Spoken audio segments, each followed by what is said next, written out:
in the space, so we don't need more competition in terms of more people coattailing, etc. But I can make some general comments from a more from a mental model and education perspective. And I think maybe your listeners may find this useful. So um, just taking a step back, um, uh, a long time ago, I think this must be uh, close to 25 years ago, maybe 24, 25 years ago, um, Warren Buffett had auctioned off his wallet, and he had done it for charity. I think it was at Boys Town or something in Omaha. And he had put a stock tip in the wallet. And that went for quite a bit of money. I don't remember how much. Um, but it turned out the stock tip was a company called First Industrial, which used to be a REIT, an industrial REIT in Chicago. And I was friends with the CEO of First Industrial. We were both in Chicago, so we knew each other.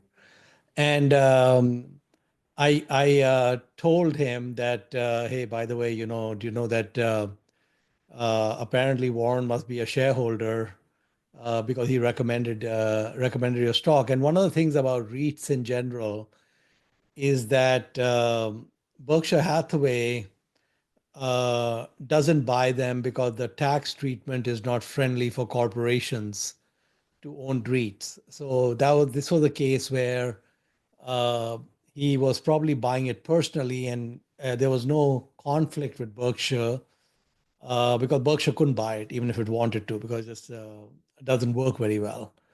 And so I told him it's probably likely that Warren personally owns his shares, and so he was intrigued by that, and he um,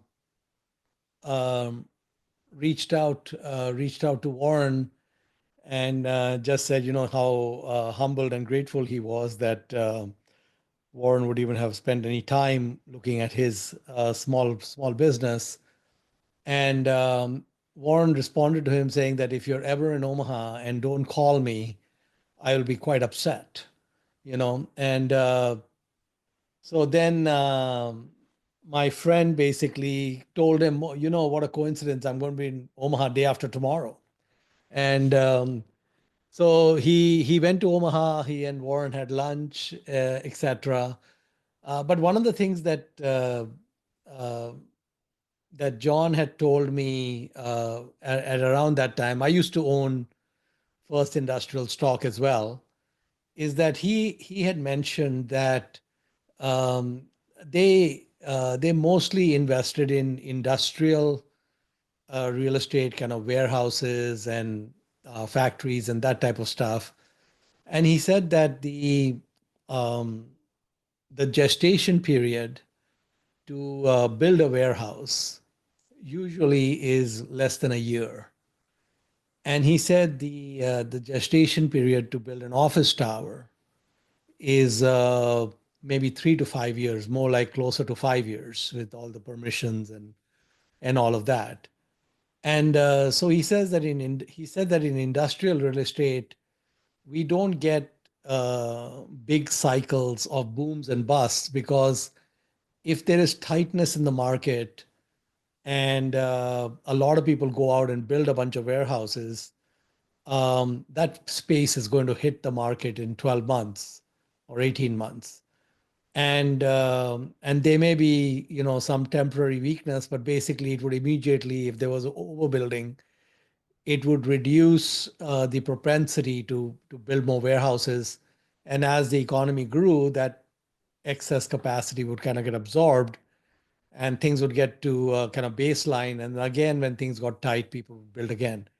But he said that in office towers, because of the kind of 5 year period, when office vacancies become very tight and rents go quite high, everyone and their brother starts building towers at the same time. And and because of the 3 to 5 year gestation period, all these towers hit the market at around the same time. And the boom and bust cycles are much more pronounced because of this lengthened period. Because basically, for example, if in in 2020 we have a tightness in office towers, the first ones are going to get delivered in 2025. So people will still be starting new office tower constructions in 21, 22, 23, and even 24 because they haven't seen the impact of all the inventory that's about to hit. And real estate guys are eternally optimistic till they get eternally pessimistic. And of course, once that inventory hits, you've got more inventory coming for another 4 or 5 years because of all the stuff that started. So basically, you would have a 5 year boom followed by a 5 to 10 year bust, and then the cycle would repeat. So he says that the boom and bust cycles get kind of aggravated in the case of office towers. And in fact, in Austin, where I live right now, we are seeing that play out right now with tall residential towers, kind of luxury residential towers. I mean, Austin was going through so much growth, you know, 3 4 years ago that real estate was very tight and difficult to get a space and all that. And pretty much everyone started building, and now these big towers are um, being completed. Some of them are going to be completed in the next 1 or 2 years, and there's a huge glut and such. So it's not just office towers. We see that in even in residential towers because the same kind of phenomena. But this particular notion of the gestation period and the boom and bust, how pronounced it is.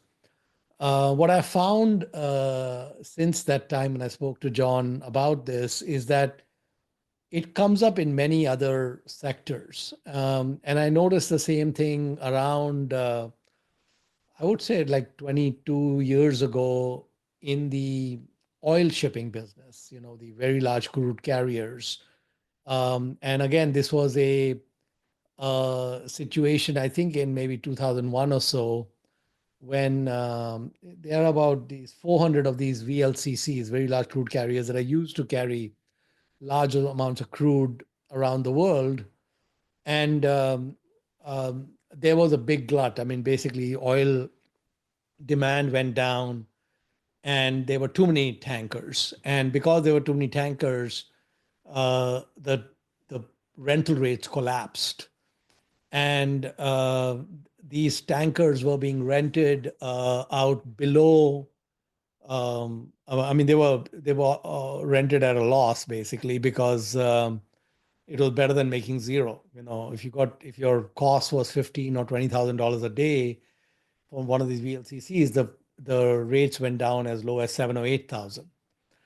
And what happened at that time was that there was a lot of scrapping because these owners were so distressed. So the global fleet went from like 400 to 360 or 350 with a lot of scrapping because these owners wanted to get some cash. And then the market tightened.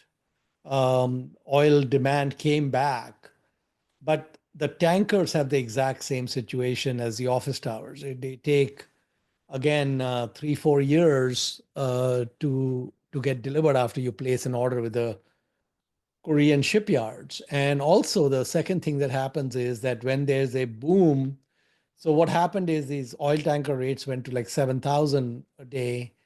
They went all the way to $250,000 a day. I mean, they went to the other extreme. It was just extreme, obscene profitability for these tanker companies. And everyone and their brother at that time went to the Korean shipyards and placed orders. And of course, the Koreans are not stupid. They know that they are the toll bridge that everyone has to pass through to get their tankers. So prices for new build tankers went through the roof. Like what used to be a $70 million ship might be quoted at 120 million, 130 million, 150 million, because what are you going to do? You want a ship, you pay what the guy wants to charge you. And of course, the problem is that when those ships got delivered, again, they all hit at the same time and then, the same cycle. So what I've noticed in the last 2.5 decades is this mental model, which applies to office towers, as actually applies to many different classes of investments, and actually understanding that mental model can give you a big edge.